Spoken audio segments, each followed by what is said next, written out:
हमने पाकिस्तान को जब इतनी वारदातें हो गई हैं, मेरा सिंपल सीधा सवाल, आप रक्षात्मक होके क्यों लड़ रहे हो? अब समय आ गया है साहब कि इनको ऐसी मार लगाई जाए कि ये कई छठी का दूध याद आ जाए। अब नक्शा बदलने का वक्त आ गया है। मेरा विश्वास है कि अगर सरकार हमारी सेना के हाथ खोल दे हाथ, वो दिखाएगी आपको वो क्या कर सकती है। अब हमको पार जाके मारना पड़ेगा साहब, पाकिस्तानी फौज की लाशें बिछानी पड़ेंगी ताकि पंजाब में मातम मने। एक फटीचर मुल्क जो कि इकोनॉमिक कोलैप्स की कगार पे है, उसकी इकोनॉमिक तबाही होने की है, 2 रोज की रोटी नहीं खिला पा रहा अपने लोगों को, वो अब भारत को छेड़ना चाहते हैं। ये गांधीगिरी बाद में होती रहेगी, कहीं और होती रहेगी। अब हाथ खोलने का समय आ गया है और करारी मार लगाने का समय आया है, क्योंकि लातों के भूत बातों से नहीं मानते। अभी खबर आई है कि हमारा एक आर्मी का पेट्रोल जो गाड़ियां जा रही थी, उनके ऊपर टेररिस्ट ने मछोड़ी के इलाके में, जो कि कठुआ से 150 किलोमीटर इस तरफ है और घना जंगल का इलाका है, वहाँ पे टेररिस्ट ने एम्बुश लगाया था और सडनली फायर खोला, जिसमें कि हमारे 4 जवान शहीद हुए हैं, 6 के घायल होने की खबर आई है। एकदम काउंटर एक्शन लिया हमारे जवानों ने, उन्होंने टेररिस्ट पे फायर किया जो कि वहाँ से भाग गए हैं। और ये अभी प्रिलिमिनरी रिपोर्ट्स हैं, डिटेल्स अभी तक आए नहीं हैं। मैं बड़ी देर से कह रहा हूँ कि देखिए, हमारा जमावड़ा ट्रूप्स का और सीपीओस का कश्मीर की वादी में बहुत हमने अच्छे तक बढ़ा दिया है, जिसकी वजह से वहाँ पे इक्के दुक्के इंसिडेंट्स ही हो रहे हैं। टेररिज्म का तकरीबन जो है केंटवा दबा दिया गया है, कमर तोड़ दी गई है। रजौरी पुंछ में और रियासी में, कठुआ में, डोडा किश्तवाड़ में मैं सेक्टर कमांडर रह चुका हूँ। रजौरी पुंछ में मैं जीओसी रोमियो फोर्स था 2004-2005 में। तब मेरे पास 18 पलटनें थी और हमने वहाँ टेररिस्ट की गर्दन मरोड़ दी थी, बिल्कुल शांत करके मैं उस इलाके को आया था। मुझे बड़ा फक्र है, बड़ा गर्व है कि मेरे 1.5 साल के अंदर वहाँ पे आतंकवाद की कमर तोड़ दी गई थी। वहाँ पे ऑपरेशन सर्प विनाश चला था, वो जनरल लीडर साहब के टाइम, जो मेरे बड़े नज़दीकी हैं। और हम जैसे ही वो ख़त्म हुआ तो पता चला कि 60 हमने वहाँ मार डाले थे, बाकी सब गांव और शहरों में जाके वो छुपने की कोशिश कर रहे थे। उनको वहाँ से निकाल के हमने ये ऑपरेशन पूरा जो है ख़त्म कर दिया था, उनके कमांडरों को ठोका था और पूर्ण रूप से शांति ले आए। कोई 10-15 साल तकरीबन शांति रही है रजौरी पुंछ के एरिया में।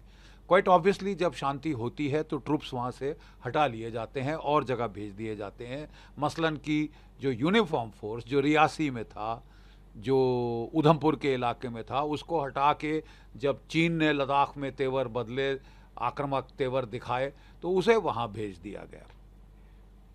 नतीजन एक गैप था रजौरी, पुंछ, रियासी, कठुआ और इस इलाके में, जहां ट्रूप डेंसिटी ऑब्वियसली कम कर दी गई थी, क्योंकि वहां कमर तोड़ दी गई थी आतंकवाद की 2004-2005 में, 10 साल पहले। विद अ कॉम्बिनेशन की फेंस बन गया, सर्पनाश हुआ, फिर हमारे ऑपरेशंस हुए और टोटल इनको मतलब खलास कर दिया था हमने और पूर्ण शांति आ गई थी। लोग पिकनिक शिकनिक जा रहे थे वहाँ पे, सिविलियंस, और सब इनके आतंकी इंसिडेंट्स ख़त्म कर दिए थे, खलास। 10-15 साल ऐसा रहा, लोग निश्चिंत हो गए और वहाँ से ट्रूप्स हटा दिए गए, गैप बना, दुश्मन ने देखा, अब वो पूरा फ़ायदा उठाने की कोशिश कर रहा है।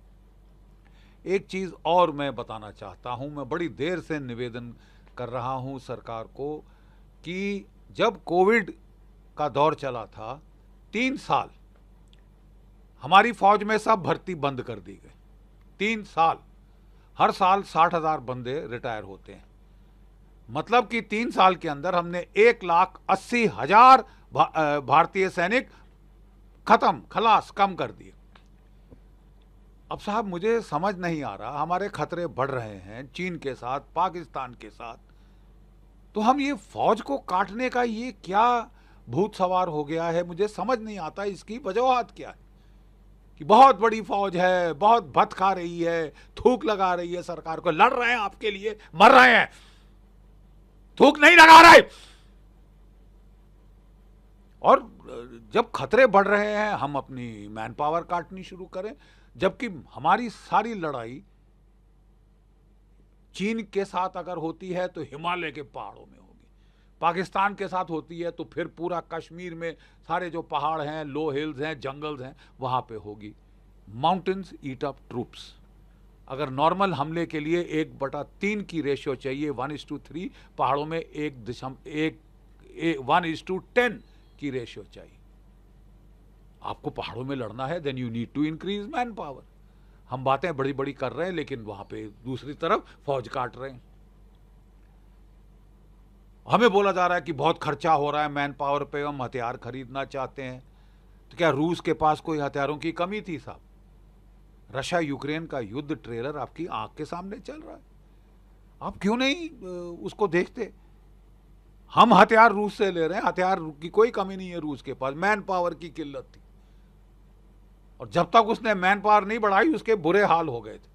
3 लाख उसको मोबिलाइज करने पड़े लड़ाई के दौरान, और अभी उसने कोई 5-6 लाख और मोबिलाइज किए।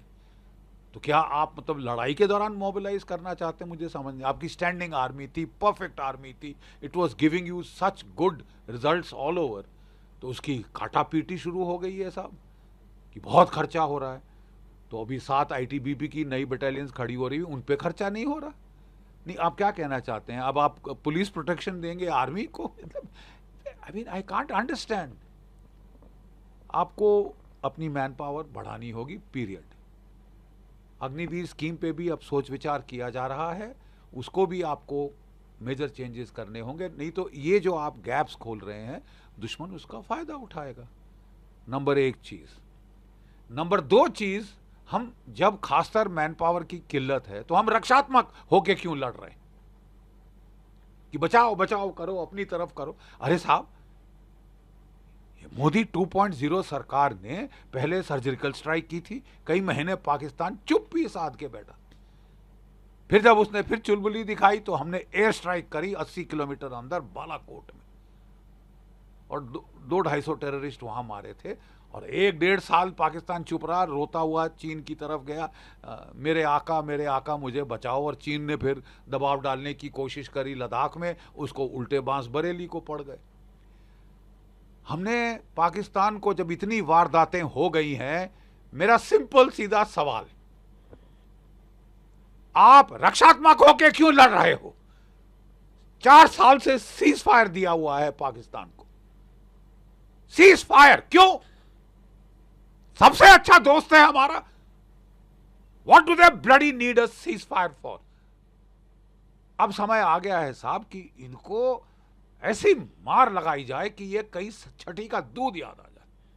और हमारी फौज कर सकती है, बशर्ते कि आप उसको बोले कि नहीं सिर्फ राइफल से लड़ोगे, भारी हथियार इस्तेमाल क्यों नहीं करेंगे वो रिपब्लिक डे परेड के लिए? मेरा विश्वास है कि अगर सरकार हमारी सेना के हाथ खोल दे हाथ, वो दिखाएगी आपको वो क्या कर सकती है,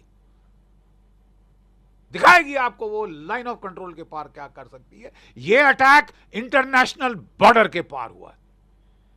this is a qualitative escalation. अब हमको पार जाके मारना पड़ेगा साहब, पाकिस्तानी फौज की लाशें बिछानी पड़ेंगी ताकि पंजाब में मातम मने कि टेररिस्ट को जाके मारेंगे, पाकिस्तानी फौज को कुछ नहीं। क्यों नहीं कहेंगे? क्यों नहीं कहेंगे? ये सारा पाकिस्तान की फौज की फसाद है। आसिम मुनीर और उसका जो DG ISI है, ये सारी उसकी ये है। एक फटीचर मुल्क जो कि इकोनॉमिक कोलैप्स की कगार पे है, उसकी इकोनॉमिक तबाही होने की है, 2 रोज की रोटी नहीं खिला पा रहा अपने लोगों को, वो अब भारत को छेड़ना चाहते हैं। अरे साहब, तुमको मरने का अगर तमन्ना इतनी ज्यादा है तो हमको करना चाहिए ना, मार डालना चाहिए। एक छोटा सा भी युद्ध हुआ भारत के साथ, और कोई भी नतीजा हो या ना हो, सुन लो पाकिस्तानियों, और कोई भी नतीजा हो ना हो, तुम्हारी इकोनॉमी की लुटिया डूब जाएगी। तुम एक मुल्क नहीं रहोगे उसके बाद। सोच समझ के पंगे लो। पंगे लेने की आपको आदत है, बड़ी बढ़ चढ़ के आप लोग चोंचलेबाजी करते हैं। तो 100 सुनार की 1 लोहार की, 100 सुनार की 1 लोहार की। 71 का युद्ध मैंने देखा हुआ है, तब भी चोंचलेबाजी हो रही थी। नियाजी साहब वहां से बांग्लादेश से हमारे अंदर हमले कर रहे थे कि मैं हिंदुस्तानियों की औकात दिखा दूंगा, ये कर दूंगा, वो कर दूंगा। हमने जल्दबाजी नहीं करी साहब। Sam Manekshaw, field marshal Sam Manekshaw बोले मैडम मैं तैयार करके एक अच्छा 1 लोहार की हथौड़ा मारूंगा। 8 महीने लिए तैयारी की, 8 महीने, ठीक है। और उसके बाद 13 दिन में पाकिस्तान के 2 टुकड़े हो गए थे। 550 किलोमीटर हमारी फौजें पाकिस्तान के अंदर गई, ढाका की राजधानी पे कब्जा किया, 93,000 कैदियों ने आत्मसमर्पण किया। इस तरह हमने आंखों देखा और पाकिस्तान साउथ एशिया का नक्शा बदल गया। साहिबान, अब नक्शा बदलने का वक्त आ गया है। अब हाथ खोलिए अपने सशस्त्र सेनाओं के, हाथ खोल दीजिए प्लीज। ये गांधीगिरी बाद में होती रहेगी, कहीं और होती रहेगी। अब हाथ खोलने का समय आ गया है और करारी मार लगाने का समय आया है, क्योंकि लातों के भूत बातों से नहीं मानते।